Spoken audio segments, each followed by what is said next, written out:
जिंदगी अपन बना के संगी रे प्रभु राम लतै जन छोड़ बे। जिंदगी अपन बना के भैया का राजा राम लतै जन छोड़ बे।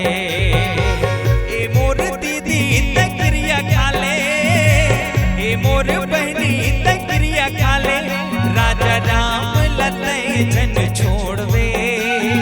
जिंदगी अपन बना के दीदी वो सिया राम लतै जन छोड़ दे।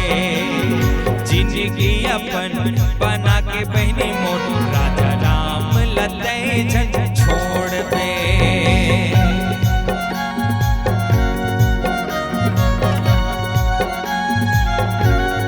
जय हो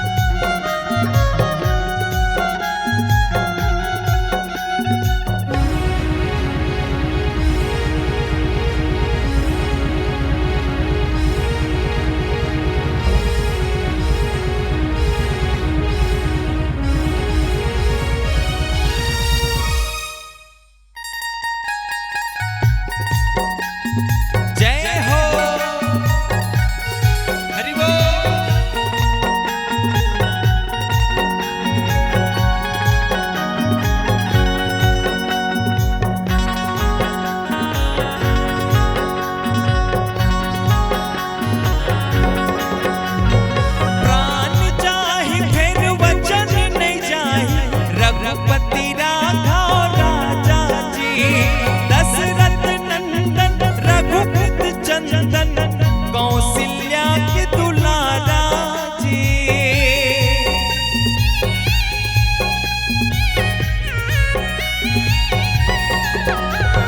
प्राण जाहि फिर वचन नहीं जाहि, रघुपति राघव राजा जी। दशरथ नंदन रघुपति चंदन, कौशल्या के दुलारा जी। भजले ना हरदम मयनकम, राम नाम जन छोड़ दे। भजले ना हरदम संत मुनि के संग, प्रभु राम लतै जन छोड़ दे। ए मोर जाहुरिया ये वादा हवे, हाँ हाँ जाहुरिया ये वादा हवे, राम नाम लमै नहीं छोड़ो।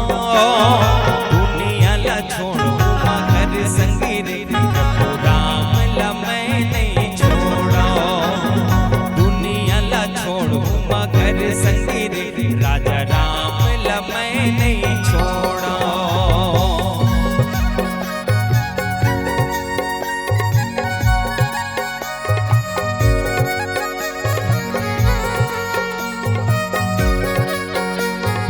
जय हो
लक्ष्मण के बड़े भैया जी।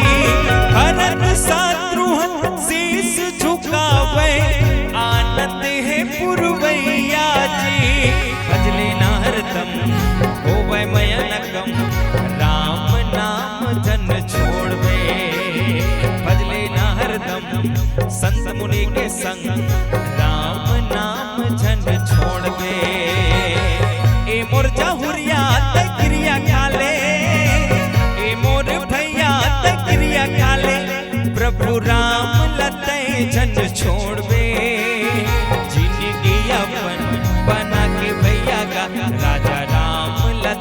जन छोड़वे जिंदगी अपन बना के बहनी मोर प्रभु राम लतई जन छोड़वे जिंदगी अपन बना के संगी रे राजा राम लतई जन छोड़वे जिंदगी अपन बना के भैया का प्रभु राम लतई जन छोड़वे। प्रेम से बोल राजा रामचंद्र की जय।